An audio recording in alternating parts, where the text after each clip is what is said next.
¿Qué está pasando en Venezuela? Para entender esto, debemos retroceder a unos años atrás. 1811 a 1830, lucha por la independencia de España, liderada por Simón Bolívar.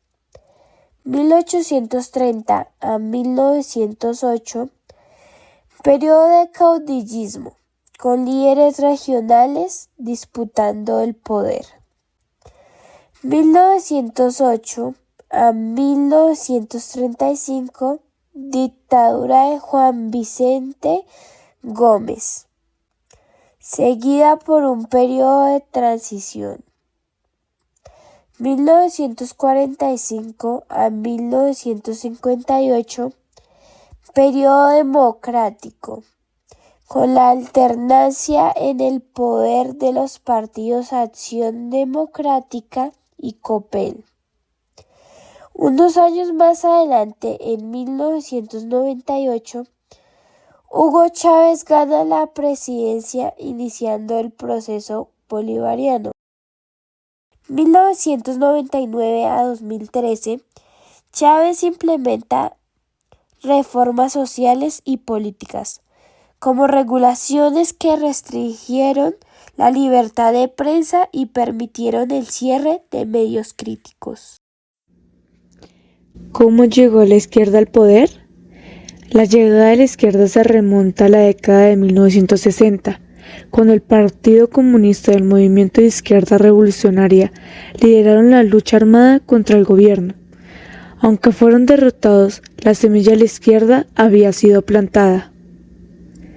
Más tarde, Hugo Chávez lideró un golpe de Estado fallido y eventualmente llegó al poder en 1998, marcando el inicio llamado el socialismo del siglo XXI. ¿Cómo fue la transición de Hugo Chávez a Nicolás Maduro antes de la muerte de Chávez? Chávez había estado enfermo de cáncer durante varios años y había delegado algunas de sus responsabilidades a Nicolás Maduro. A pesar de su enfermedad, Chávez se postuló para la reelección en 2012 y ganó con un margen amplio. Muerte de Chávez y designación de Maduro. Antes de morir, Chávez había designado a Maduro como su sucesor, lo que fue ratificado por la Asamblea Nacional. Elecciones presidenciales del 2013. Maduro se postuló para la presidencia de las elecciones del 14 de abril del 2013, con apoyo de su Partido Socialista Unido de Venezuela. Su oponente principal fue Enrique Capriles, del partido opositor Mesa de la Unidad Democrática. Toma de posición y consolidación del poder. Maduro asumió la presidencia el 19 de abril del 2013 y prometió continuar con el legado de Chávez. Comenzó a consolidar su poder reemplazando a funcionarios leales a Chávez con sus propios aliados y cercanos. Crisis económica y social. La economía venezolana se deterioró rápidamente bajo el gobierno de Maduro, con hiperinflación, escasez de alimentos y medicinas, y colapso de servicios básicos. La crisis social se agravó con un aumento de la pobreza y la delincuencia y la migración. Posteriormente, debido a la crisis económica, política y social en la que se encontraba el país, en el 2015 la migración venezolana se intensificó, llegando a su pico mayor en el 2018. Las principales razones detrás de la migración incluyen crisis económica, la inflación extrema, la escasez de productos básicos y la pérdida de valor del salario real llevaron a una caída significativa en la calidad de vida. Crisis política. La polarización política y las tensiones entre el gobierno y la oposición crearon un clima de inestabilidad con manifestaciones, represión y dificultades para encontrar consenso. Tras estas razones, muchos venezolanos emigraron hacia países vecinos como Colombia, Perú y Ecuador, así como destinos más lejanos como Estados Unidos y Europa.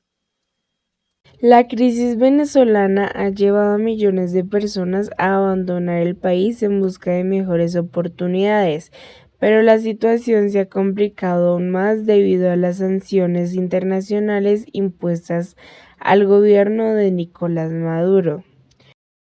Las sanciones principales fueron personales. Desde el 2015, el gobierno estadounidense ha impuesto sanciones contra altos funcionarios del gobierno de Nicolás Maduro, incluyendo ministros, militares y jueces, acusados de corrupción, violación de derechos humanos y actividades ilegales. Económicas.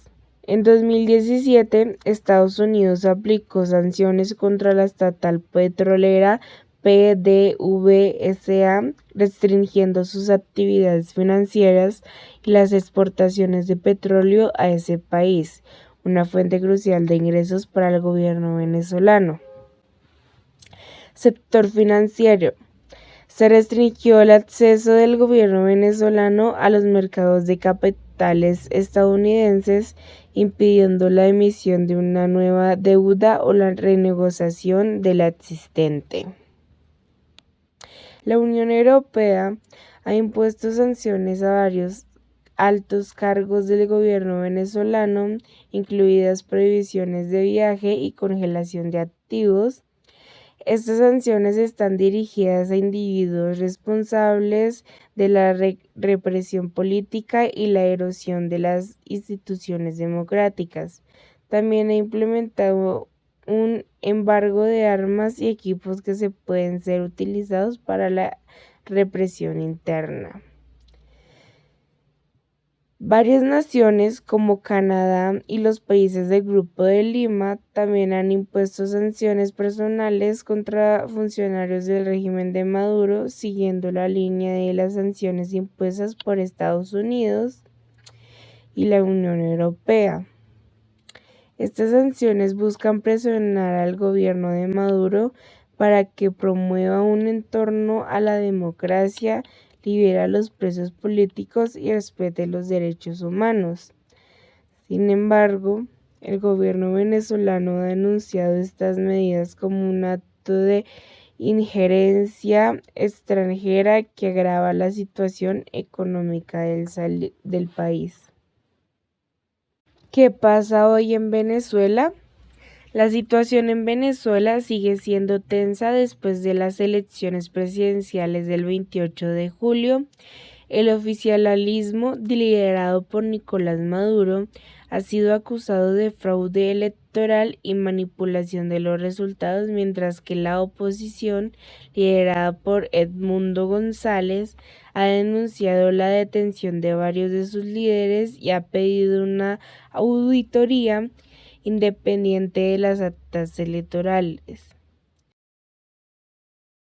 La comunidad internacional está dividida en cuanto a los resultados y algunos países han pedido una verificación imparcial de los resultados electorales. Los presidentes de México, Brasil y Colombia han conversado sobre las elecciones en Venezuela y han pedido transparencia en el proceso electoral. La oposición ha denunciado amenazas de cárcel y ha pedido a la comunidad internacional que tome una postura firme en contra del gobierno de Maduro.